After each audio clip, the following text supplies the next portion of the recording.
Bonsoir à toutes et tous, toujours content de vous retrouver dans 1, 2, 3 BD chez les libraires. Et ce soir, je vous invite à découvrir une nouvelle librairie. On va partir à Troyes et on va retrouver Aurélien avec la librairie Bidibule pour ses 3 conseils de lecture. Allez, on y va. Salut Salut Christophe, Aurélien!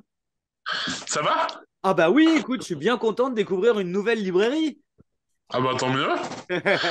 Alors, elle se situe à où dans Troyes à peu près? On est au centre-ville de Troyes, au cœur du bouchon, rue de la Monnaie.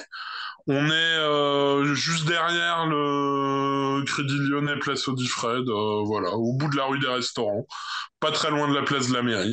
D'accord. Voilà. Et on trouve de la bande dessinée franco-belge, du manga, du comics. Vous avez de tout.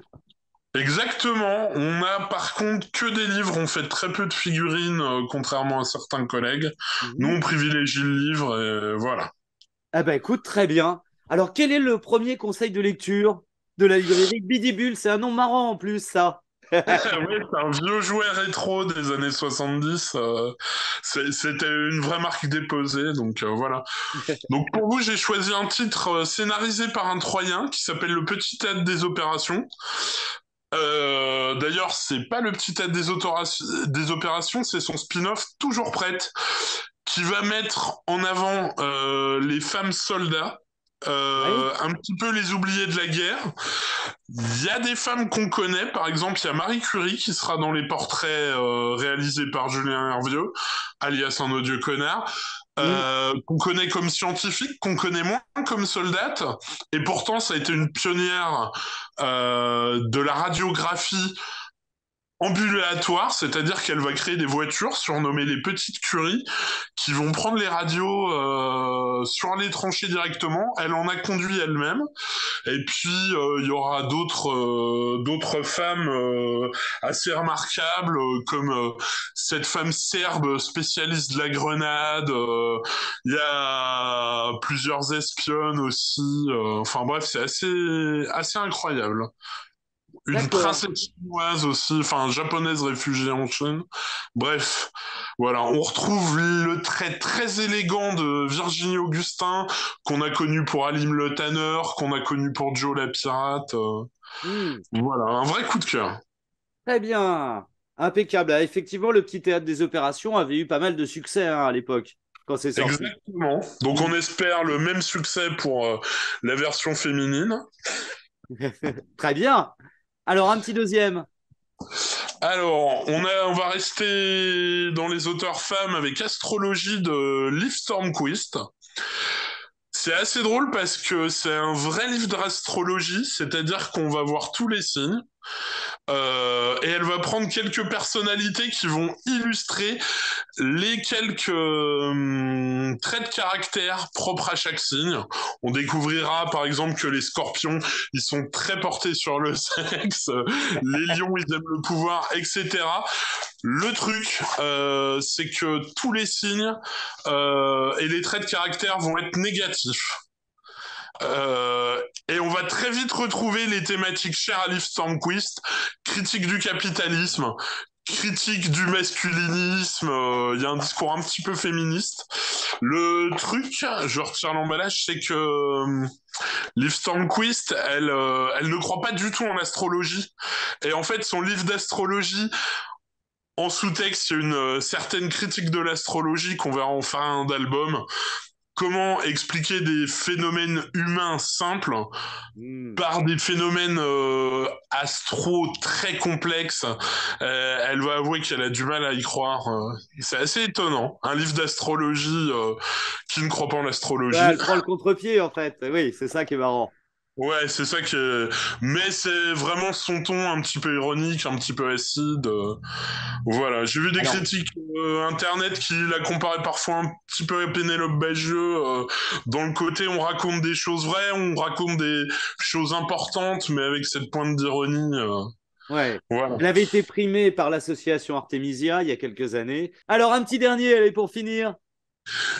Eh bien, c'est un petit coup de cœur jeunesse cette fois de Mad, ça s'appelle Paul Minet. C'est un petit chat qui va être oublié par ses maîtres sur le lieu de vacances et il va s'endormir le soir.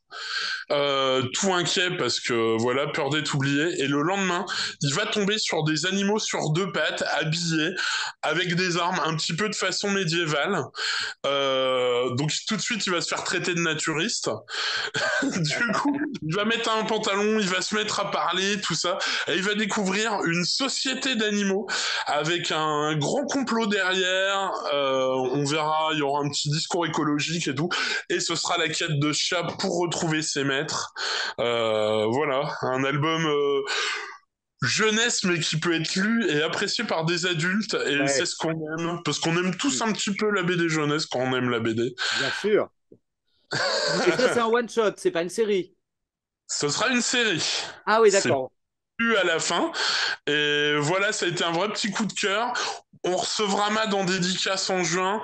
On adore son travail, donc voilà. On met un petit coup de pouce à cet album qu'on a Très beaucoup bien. apprécié. Très bien. Oui, On aura l'occasion d'en reparler parce que finalement, on va se voir bientôt puisque fin avril, vous êtes une des librairies partenaires du festival Le Crayon Vert. oui. D'ailleurs, est-ce qu'on peut dire un petit mot sur le festival? Ah, mais bien sûr, allons-y, puisque c'est à la fin du mois. Alors, oui, parce qu'il y aura plusieurs auteurs, dont Pascal Crossy qui vient de sortir cet album consacré à cette figure historique, malheureusement, d'Adolf Hitler. Mhm. Il sera présent sur le festival. Il avait déjà sorti Auschwitz sur le camp Ouais. d'Auschwitz. Mhm. Et beaucoup d'autres albums qu'on vous invite à découvrir. On les proposera au crayon vert. Il y aura également Anglerot, qui est connu pour avoir travaillé sur la série Les Chroniques de la Lune Noire. Oui. Donc voilà, il Mhm. y a quelques auteurs un petit peu importants. Et un petit mot, l'association qui organise ça, elle fait ça pour récolter des fonds pour combattre la maladie de Lyme. Oui, tout à Donc on fait. espère vous voir nombreux. Et ça va être l'objet d'une exposition aussi de dessin, puisque plusieurs dessinateurs présents au salon ont été sollicités justement pour faire un dessin sur le thème de la maladie de Lyme. Et je serai présent aussi pour couvrir l'événement. Donc voilà, super. Je vous dis, vous aimez bien le festival. Et puis, est-ce qu'on peut faire un petit mot sur une actu récente aussi, tant qu'on a? Allez, vas-y. Tu me passes. Eh bien, dans quelques jours, vu que c'est ce samedi 8 avril, nous recevrons David Snug, Oh. son album La Lutte, pas très classe. Mm. Et puis enfin, on aura le droit à un concert de son groupe Trotsky Nautique au bar The Message qui est juste à côté de la librairie.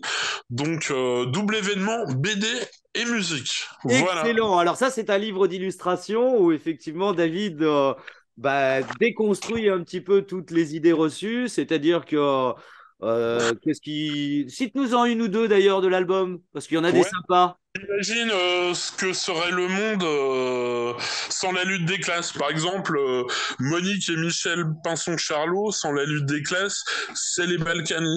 Ouais. Être né sous le signe de l'Hexagone sur la lutte des classes, c'est j'ai embrassé un flic. Voilà, c'est ça. Robin des Bois sans la lutte des classes, c'est Total Énergie. Il y a un petit peu Ouais. de politique, il y a un petit peu de mauvais esprit. Mais dans Voilà. l'esprit de ce que fait David, hein, puisque Le on se souvient de ses syndicalisme albums sans la précédents. lutte des classes, c'est la CFDT. C'est d'actualité. Un peu d'actualité. Aurélien, je te remercie beaucoup pour tous ces conseils. Et puis, on se retrouve à la fin du mois, donc au festival Le Crayon Vert. Et puis, maintenant qu'on se Exactement. connaît, je reviendrai plusieurs fois dans l'année pour vous demander trois nouveaux conseils de lecture. Ah, bah c'est super, ça nous fait plaisir. À bientôt. Allez, à bientôt. Salut. Salut.